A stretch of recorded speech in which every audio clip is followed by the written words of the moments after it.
বিজেপির সাথে বেশি উদারতা দেখাতে নেই।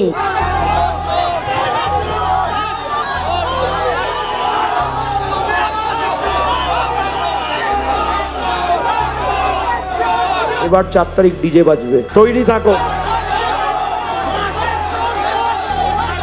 সোনারপুরে দলীয় কর্মীদের সঙ্গে দেখা করতে গিয়ে তীব্র বা প্রবল জনরোষের মুখে অভিষেক বন্দ্যোপাধ্যায়। প্রাক্তন সরকার বা প্রাক্তন একেবারে শাসক দল তৃণমূলের সেকেন্ড ইন কমান্ড অভিষেক বন্দ্যোপাধ্যায়ের নিরাপত্তা কমেছে। একেবারে নিরাপত্তা কমতেই তিনি কিন্তু ভোট মেটার পরেও একেবারে ঘরে ছিলেন এবং এরপর বেরোননি তিনি, এবং ঠিক সেই জায়গায় দাঁড়িয়ে প্রথম কর্মসূচি তিনি ঠিক করেছিলেন আজ সোনারপুরে যাবেন এবং তার পাশাপাশি তিনি বেলেঘাটায় আক্রান্ত তৃণমূল কর্মী তার বাড়িতে যাবেন। এবং এক্ষেত্রে সেই সোনারপুরে তার বাড়িতে যাওয়ার পর যে তৃণমূল কর্মীর মৃত্যু হয়েছে এবং সেক্ষেত্রে তার বাড়িতে যাওয়ার পর সেইখানে পথে কিন্তু তাকে ঘিরে ধরে তাকে চোর স্লোগান দেওয়া হয়, তার উপর জুতো মারা হয়।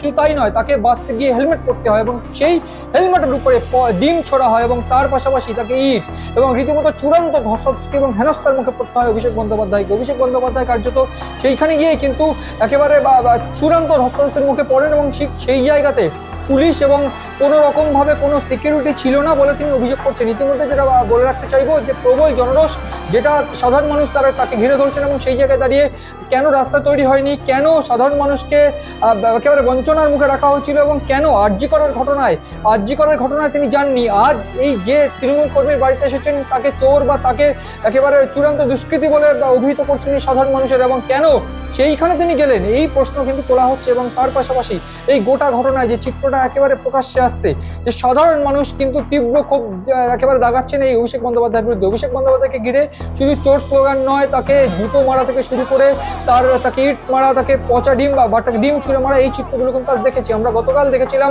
যে একেবারে গত কয়েকদিন আগেই দেখেছিলাম যে তৃণমূল সাংসদ তাকে সৌগত রায় তার উদ্দেশ্যে ডিম ছুঁড়ে মারা হচ্ছে। ঠিক সেই জায়গায় দাঁড়িয়ে অভিষেক বন্দ্যোপাধ্যায় যে আক্রান্ত হবেন বা অভিষেক বন্দ্যোপাধ্যায় যে চরম হেনস্থার মুখে পড়বেন সেইটা তিনি আন্দাজ করেছিলেন এবং সেই জায়গায় দাঁড়িয়ে তিনি কিন্তু সোনারপুরের আইসি বা সোনারপুরের যারা প্রশাসন বা পুলিশ প্রশাসনকে জানিয়েছিলেন বলে অভিযোগ।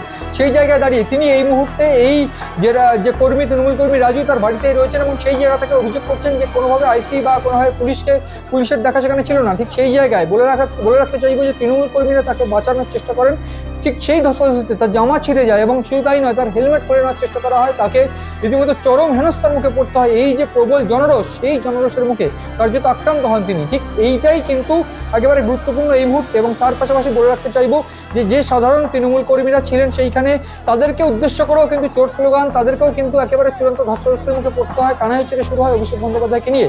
অভিষেক বন্দ্যোপাধ্যায় যে বাইকে করে যাচ্ছিলেন সোনারপুরে নেমে, সেই বাইকটাকেও কিন্তু ভাঙচুর করা হয়। এবং ঠিক এই যে প্রবল জনরোষ, সেই জনরোষের মুখে কিন্তু এই মুহূর্তে যে প্রশ্নটা উঠছে যে সাধারণ মানুষ তারা কিন্তু তীব্র জনরোষ দেখাচ্ছেন এবং তীব্র একেবারে বলা হলো ক্ষুব্ধ। এবং ঠিক সেই জায়গায় অভিষেক বন্দ্যোপাধ্যায়কে পেয়ে তাদের যে ক্ষোভ উগড়ে পড়ছে, সেইটা কিন্তু এই মুহূর্তে সব থেকে গুরুত্বপূর্ণ। এখন দেখার এই গোটা পরিস্থিতি সামাল দিতে পুলিশ কেউ ভূমিকা নেয়। এবং তার পাশাপাশি তিনি জানিয়েছেন এই গোটা ঘটনার ভিডিও ফুটেজ রয়েছে, সেই স্ক্রিনশট এসপিকে পাঠানো হবে এবং তার পাশাপাশি তিনি হাইকোর্টের দ্বারস্থ হবেন, এমনটা কিন্তু জানাচ্ছেন অভিষেক বন্দ্যোপাধ্যায়।